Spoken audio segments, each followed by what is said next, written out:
ইউনূস সাহেবের আমলে এই যে আমার বীর শ্রেষ্ঠ, আমি অন্যদের কথা বাদই দিলাম, বঙ্গবন্ধু শেখ মুজিবুর রহমান রহমানেরা ভাঙ্গা ফেলুক, কিন্তু বীর শ্রেষ্ঠ 7 জনের ছবি যে পাড়ায়া ভাঙলো, এত কিছু করলো, এত স্কাল্পচার, এত স্মৃতিস্তম্ভ মুক্তি সব ভাঙলো, একটা প্রশ্ন আমরা করলাম না?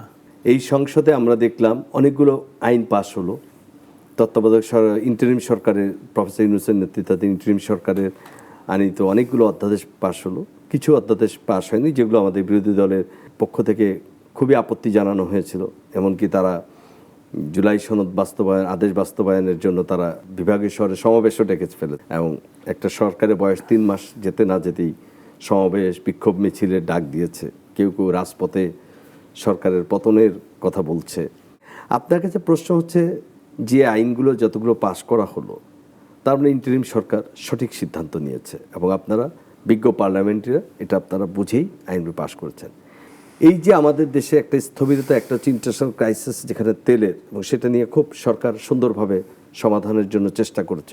অবভিয়াসলি তেলের রেশনিং করা, তেলের ক্রাইসিসটাকে যেভাবে মিট আপ করা, এটা আমি মনে করি একটা নতুন সরকারের পক্ষ থেকে এসে এটা দ্রুত এটাকে করাটা অবশ্যই এটা অভিবাদন, সাধুবাদ পাওয়ার জায়গা।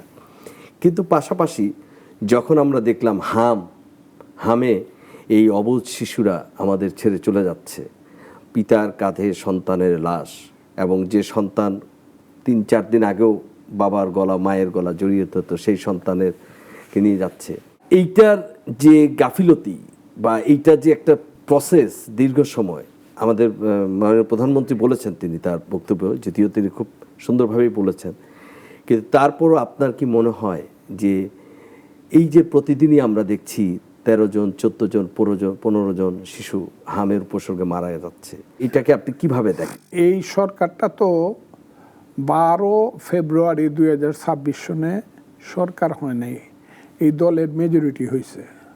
পরে 17 তারিখে শপথ নেওয়া হয়েছে, এরপরে সরকার শুরু হয়েছে 17 ফেব্রুয়ারি 2026 সনে।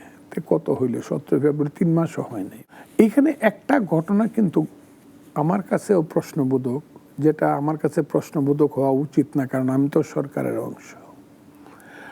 এর আগে কিন্তু একটা সরকার ছিল, বকতেছি কিন্তু আমরা ফ্যাসিস্টদেরকে, আর এখনকার যারা ফ্যাসিস্টরা বা বিরোধী দল বকতেছে কিন্তু 3 মাসে শিশুকে, আমাদেরকে।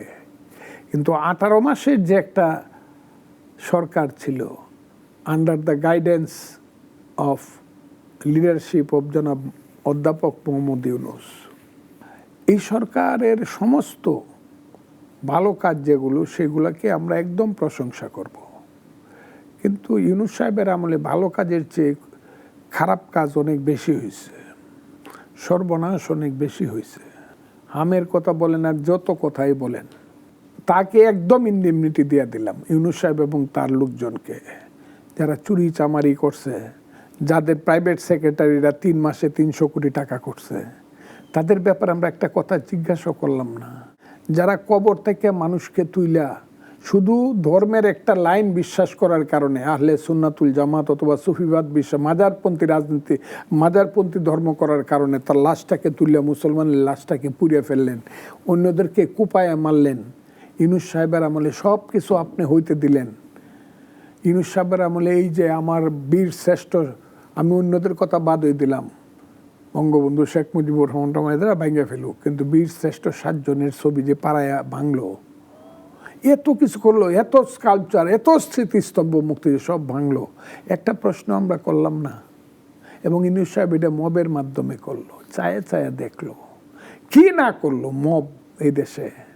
আমি আপনাকে খুব ক্লিয়ারলি বলি, আমি বারবার বলছি যে এই দেশে একটা গান হইতে দেয় না ইউনূস সাহেবের আমলে। শিল্পকলার পাশে আমি থাকি, একটা লালন গীতি, একটা বাউল গান হইতে দেয় নাই, একটা যাত্রা গান হইতে দেয় নাই, একটা কবিতা পাঠের আসর করতে দেয় নাই, পয়লা বৈশাখ করতে দেয় নাই, 16ই ডিসেম্বর করে নাই।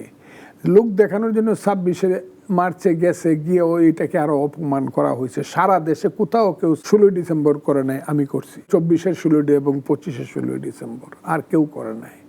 তো এই যে এই সব কিছুকে আজকে যদি আমরা ইউনূস সাহেবকে কিছু জিজ্ঞাসা করতে না পারি, তাহলে হামের যে আজকের প্রশ্নটা করলেন, এই হামে যে শিশুরা মরতেছে 17 জন 15 জন, আমি যদি দেখি এটা একটা করোনার মতো হয়েছে, এর চেয়েও বেশি। আমি মরে গেলে কোনো অসুবিধা নাই, কিন্তু আমি 78 বছর এই পৃথিবীতে পাচ্ছি। কিন্তু যে শিশুটা রাতের বেলা আমার পাশে ঘুমায়, গলা ধরে ঘুমাইতো আর বাবু আব্বু আব্বু ডাকতো, সেই শিশুটা যখন মরে যাচ্ছে, যার বংশেও বাড়বে না, ধ্বংস হয়ে যাবে, এটাকে বলে যার বংশে বাইন নাই নাতি মরে আগে। শিশু যখন মরে যায় তখন আমার মনে হয় দেশ মরে গেছে। কারণ এই শিশু থেকে 10টা ফজলুর রহমানের মতো লোক হইতে পারতো, আপনার মতো লোক হইতে পারত। আমরা এটা পারতেছি না। এটার জন্য দায়ী যে সরকার, সেই সরকারকে আমরা জিজ্ঞাসাও করতেছি না।